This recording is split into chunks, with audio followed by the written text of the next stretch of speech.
What could that do to the Arsenal dressing room after that run we've been talking about? Well, we know it's in there. We know they can do it when they get that ball forward with a little bit more urgency, with a bit more fizz in the passes in terms of getting it into the front men, because we said they're the guys that will cause the damage. They're the good players. Instead of knocking it around at the back when it's slow, with no intent, with no energy. And that, for me, was the difference, and getting it forward and getting Ozil on the ball, who West Ham just couldn't cope with in that second half, and getting it into Martinelli, getting it into Aubameyang, getting it into Pepe, the guys that will do the damage. I guess it's when you're standing in the technical area or in the dressing room as a manager, you're tearing your hair out as to why they can do that in one half of a football game and yet they start the way they did and produce what they did in the first half. Yeah, I mean, what they did in the first half obviously wasn't good enough, and they would know that. They're not no fools. I'm going to give Freddie a bit of credit. I think he must have gone in the second half and told them to step up, not necessarily as a team up the field too much, but he pushed Ozil on, and he was a definite 10 in the second half. He was drifting in behind the midfield of West Ham. Declan Rice could not find the answer. He wasn't, as a 6, he wasn't deep enough. He wasn't nowhere near him. When Ozil was picking the ball up, he was just drifting past him. He could not get his legs back in the way. And everything good come through Ozil, but they have to find him the ball. And I think they moved it a little bit better. When they pass it around in their back third, they just give the ball there all the time. It looked like they're nervous doing it. When they actually get out into the halfway line, then they're okay. And they can get the threats, because Aubameyang is taking them away. Pepe runs them away, and he creates that little bit more space and opens it up for the number 10, which is Mesut Ozil. And I said at the beginning of the game, he's almost, for me, he's one of the best number 10s in the game. Certainly in the Premier League, but on his day. He doesn't have his day all of the time, but he needs help to get on his day. When he's coming deep, it's not effective. When he's in their final third, he can see a pass and he gives it at a correct weight and he opens teams up. And they have finishes. It was an incredible 9 minutes, wasn't it, with those goals? For it was unbelievable. It was great movement from Martinelli, the first goal.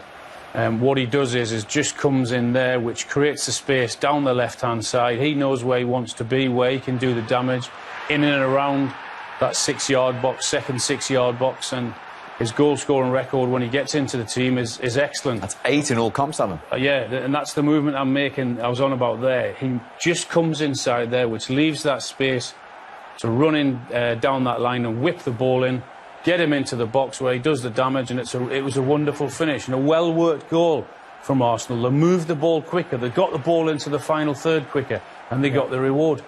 Did you sense a momentum shift from that moment on? Oh, the confidence flooded through the Arsenal team, and negativity in the crowd just breathed down anxiety to the West Ham players, and from then on, it looked like one team was going to win the game. Martinelli, excellent. Europa League has been brilliant for him. For a lot of teams, it's an inconvenience. For that boy, it's been a stepping stone for him to play in the Premier League. He must think now, what's all the fuss about? He's got a fantastic goal-scoring record every time he starts. I think he deserved his start tonight, and I was pleased that he scored the goal. What about the club record signing? You stood up for the finish for the second, Pepe. Great finish when he gets there. See Ozil getting on the ball. See how he just drifts. He just drifts to the ball, almost like he's not moving.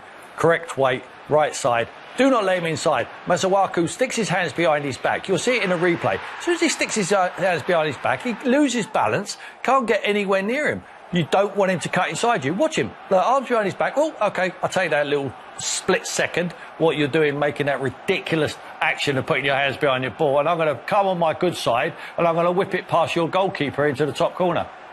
Shocking defending. But that was the difference, good finish, wasn't it? I mean, the confidence has then flown. Everyone now, instead of turning their back on the ball, everyone now wants the ball. The ball all of a sudden is being passed forward quicker, with a bit of intent, with a bit of energy into their game now, and that was the huge difference. Yeah.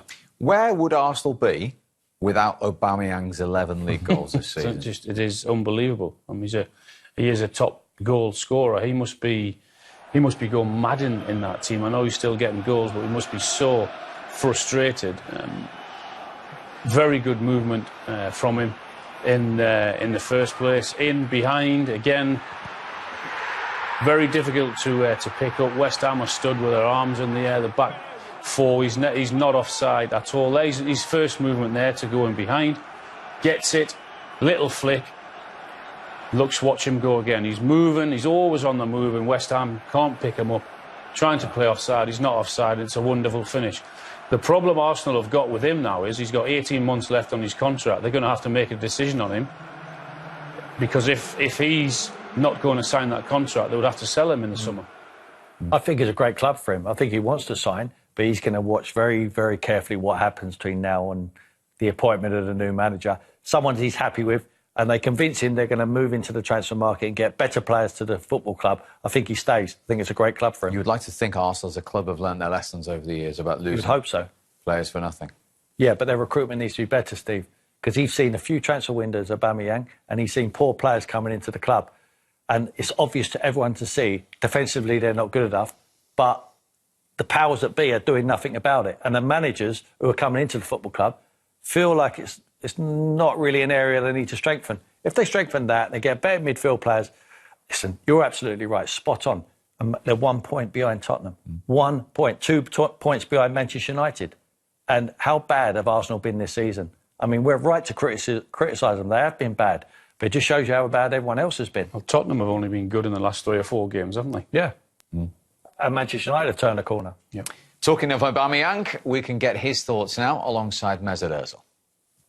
Guys, well played. Over. It's been a while. Then all of a sudden, the ball was getting delivered into the final third a lot quicker, a lot more.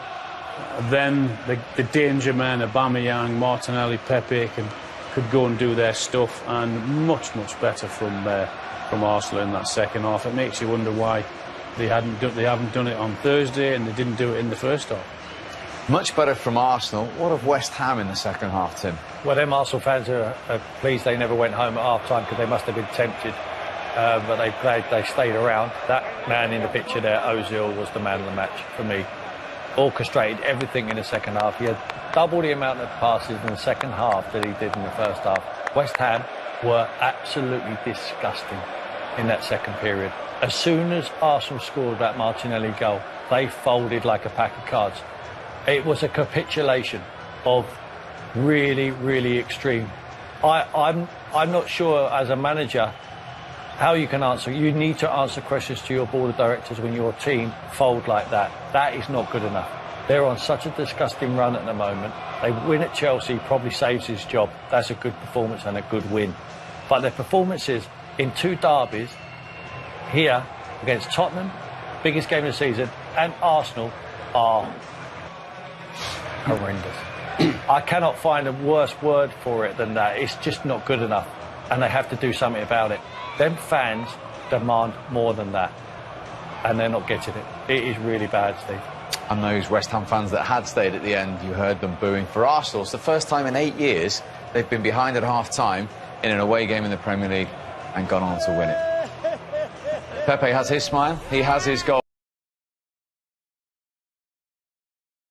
Leicester rolled on yesterday. Newcastle came from behind at St James's Park. Sheffield United won away from home and are still unbeaten on the road. A point for Brighton and Wolves. And in tonight's turnaround, West Ham in front and in control at half-time. But those 3 goals for Arsenal in the second half give them a much-needed 3 points. And it's enough to get them into the top half of the table, the Gunners, as well. They're on to 22 points now. Ironically, only a point behind their North London rivals, Tottenham Hotspur in 7th, and only 2 behind Manchester United in 5th. A reminder, after Leicester's win yesterday, the gap at the top between the top 2 is back to 8 points. Leicester 6 clear of the champions, Manchester City. But it is very worrying reading for West Ham United. 16 points, 5th from bottom, and just a point above relegation. Southampton, 3rd bottom on 15, entertain West Ham at St Mary's on Saturday in what has become a huge game at the bottom of the Premier League. So we come from the London Stadium on that win for Arsenal. 3 goals in just under 9 minutes. Martinelli's first in the Premier League, another one for Pepe, and the top scorer. And the Gunners are smiling again. It's a first Premier League goal and his first Premier League start for Martinelli.